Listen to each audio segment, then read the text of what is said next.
The box lunches, they would make up a fancy basket or a box, and then some of the girls would make them fancy with flowers or paper and that. Now some of them may have a chicken leg, some of them would have fancy sandwiches or fancy dessert. They'd have some way of signaling. Some of the girls would have certain ways of wrapping them. Some of the boys would know how the girls would wrap theirs a certain way. They bid on them because they know so-and-so would do these baskets up a special way. And they'd bid on them, and some of the prices would go high because they know so-and-so had this basket that they would do up, and they'd go for a good price because she had won so-and-so's basket. Would they get to take the girl home afterwards? No, they didn't take the girls home. They weren't supposed to anyhow, not those days. You didn't do that, you know. But you'd bid on this girl's basket. Oh, she'd have the goodies in those baskets, you know. Not only the chicken leg, they'd maybe a piece of pie or something, a fancy cakes, and they had really good lunch. It just wasn't egg salad sandwiches were out of the question, you know. You just didn't put egg salad sandwiches. That'd be really good food. You'd get a good feed on this, and you'd get a good, and the money would go to the school or something, you know. But they'd have a really good lunch, you know. It just wasn't, as I said, egg salad sandwich. You just didn't put that in there. Make a good box lunches. Box lunches. Yeah. And it was a box. Usually it was a fancy box or basket lunch. Did you go to any parties up in the old hall? Oh, now the hall. We're talking the Templars' Hall. Now my mother was the caretaker for a long time, and I had some pictures, Jimmy, I should have brought them. That's the Templars' Hall. And I found some pictures of that Templars' Hall where the snowdrifts were right up to the windows, up to the top of the Templars' Hall. Wow. And that old Templars' Hall, we used to have square dances square dances. That hall would shake. You'd feel the thing swaying. And the McHenry Band, Ernie and Eileen and Jessie, playing for the square dances. And then first we'd have the yucca parties, and then after there'd be the square dancing. And Mother'd be the caretaker, and we'd go after. Creepy place it was. Go up the side stairs, and then after we'd be doing the caretaking. And I'd go with her doing the clean up after, but you know, we did have some good dances. What do you know about the Good Templars? I don't know much at all about that at all. But I know that they used it for their church service. And underneath they'd go in with their buggies and the horses and park the horses underneath, but they used that for their church service, and that's all I really do know. But it was before the Methodist Church was built. Didn't they have something to do with temperance and prohibition? It was before my time, Jimmy. Oh. Before my time. I think that's the origin. That's the origin of it, yeah. Yeah. But I know as a child I played in the old Methodist Church, and the Bible and things were still in it. And the communion glasses and set, and that was still in the Methodist Church. And as kids, we were still playing in that church. They hadn't taken those precious things out of it, and it had been closed, you know. Well, just over there, there's some of the minute books from some. That's what's there. I saw the book. It's the Methodist. Because, you know, my dad made the cabinet. Name in there. Records there from 1880. Yeah. My dad made the cabinet that's downstairs. He made where it those out of books are kept. Yeah.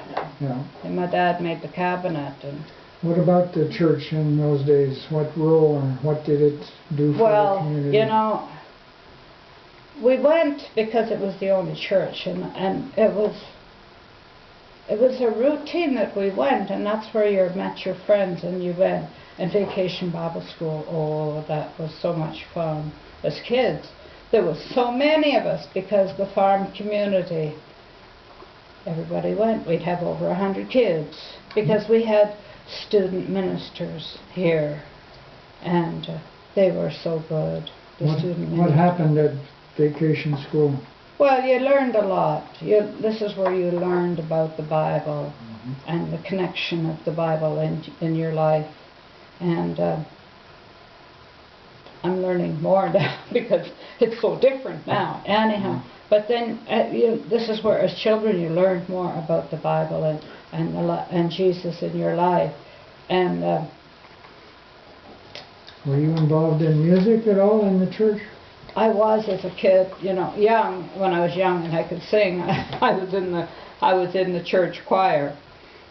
I remember coming to the church here in the old church before, when Jimmy was young and had a motorcycle. And we were raising the floor of this church. They dug under and they raised the floor. I got on Jimmy's motorcycle, burnt my leg on the tailpipe. Had to ride that motorcycle with Jimmy. And we raised the floor and put the basement in. That was a big undertaking. The whole community, I think anybody that could handle a shovel was here, working on the basement, raising the floor. And every kid that could walk or parent that could drive brought the kids to church and Vacation Bible School. And we have someplace there are pictures around, biggest group of kids for Vacation Bible School that you could ever see. Unbelievable. Wow. They're not coming to St. Andrews, I'll tell you. Did you ever do any leadership? Were you teaching Sunday school? I taught Sunday school. I taught Vacation Bible School. And then at the age of 14, 15, I quit. So you learned something about being a leader from this. I did. And what would you believe, at the age of 65, I'm back at it. Back! Oh, 65, 66, I'm back at it. Yeah. So when you think of all the good things that happened to you, oh my goodness sakes. You want to pick one or two that you remember? Well, you good know, times? I was involved in the young people's group here, and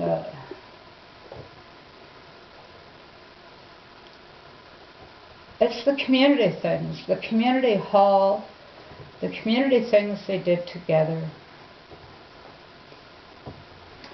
the community activities, because the community gets together. The old days, here I date myself, when a family moved from this community, it was a big party.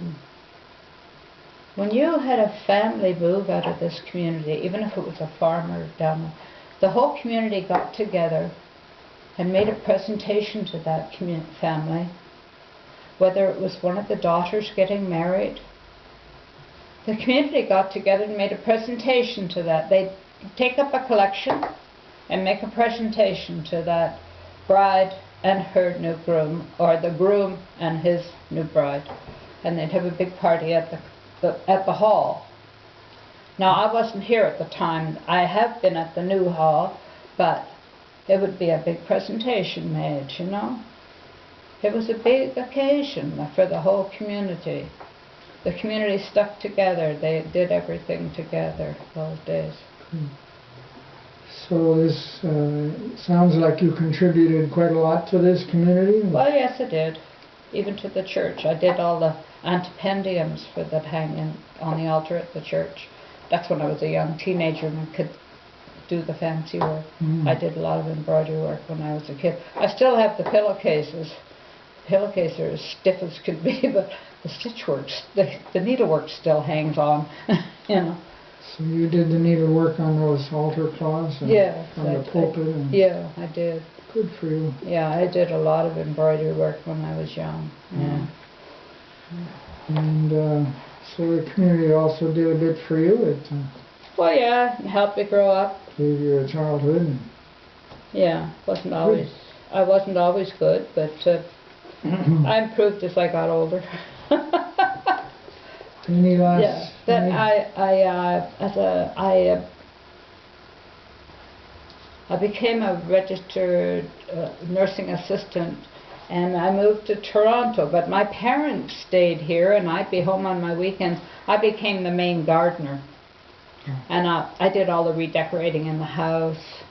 I'd be home on my weekends, and even when my parents' health failed, and my dad saw the advertisement for that condominium, Mother said she was most surprised when Father thought that would be a good place to move to. This was in Georgetown. In Georgetown. So, in 1990, they moved to the condominium. What was it that persuaded him to move? It had a hobby shop. Okay, He said it had a hobby shop, good. you know? So Well, they put the shop and the house up for sale. It took a while, but what's happening there now? That shop isn't running, is it? it had 3 or 4 different owners. It kept changing owners. But is there any business going on in there? I don't know. I don't know. No. I don't know. Well, I just see so many changes to it. Oh, somebody painted the shingles on the front of the veranda white. Top. well, thanks very much. Any last story you want to tell us? That's really interesting to talk with you, and appreciate it. I remember when they weren't doing things at the hall. The families would get together for yucca parties. Oh. We'd go from one house to another different weeks, you know. The families would get together.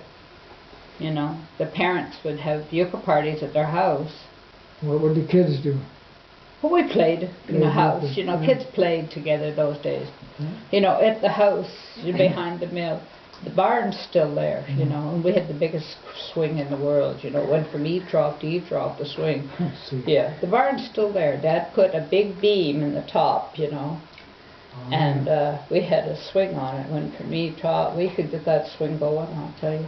And Mom was pushing my brother one day, and when he came back, put his head back and hit Mom in the, nearly knocked her out. Yeah. Who taught my mother? My mother did. She taught me how to embroider, and I just carried on with it. And yes, because I have a tablecloth that she finished. She brought her threads from England. I still have the box and the threads that she brought from England in a special box. And she used to embroider. She stopped embroidering when I started. And I have a tablecloth, which was for a card table or a tea table, that she did, with all these fancy flowers on it. I took embroidering it up and she quit. She taught me how to knit. Do you think I could teach her how to crochet? I was taught how to crochet, and I just learned to chain stitch. I learned at the condominium how to do other crocheting because I could do a granny square. She was quite active in the community, I think. Oh yes, Mother was active in the church. The UCW, the Women's Institute. I have her cup and saucer that she was given to the Women's Institute with all the gold and blue on it. $2.95 it was. We haven't had much information on the Women's Institute, I think. Well, what do you remember about them? Did you ever belong? Did you ever belong yourself? Me? No, I didn't belong to any of the group. But you know, they used to have the pie booth at the fair. And I remember Fidelis. Are you on camera? Fidelis Snow. I'll tell you who. She built a pie booth that they could take down and take to the fair. Now, Fidelis Snow lived down, you know. Near the school. She was down at, not Bud, Elwood Snow. She lived there. She was quite the industrious woman. She built this pie booth out of, I don't know, 3/4 inch plywood or whatever, and 2x4s or whatever, so that the men could put it together at the fair. So the women would make their homemade pies, go to the Acton, Georgetown, Erin fairs. The men would have to put the pie booth up. Prefabricated booth. This was the first prefab, was done by Fidelis Snow. And Fidelis, what, she in her 70s or plus when she built this thing. They went to the auction sales too. Pardon? They used to go to the auction. Oh, wherever they could to sell pies. If you want to get information on the Institute, Ada Kirkwood would be one, because she was big in the Institute. Yeah. But yeah. Good. Well, thanks very much. Okay. It's very good I can to talk hear a lot, these but I things. may not know much. You've given us a lot of interesting things. Thanks a lot.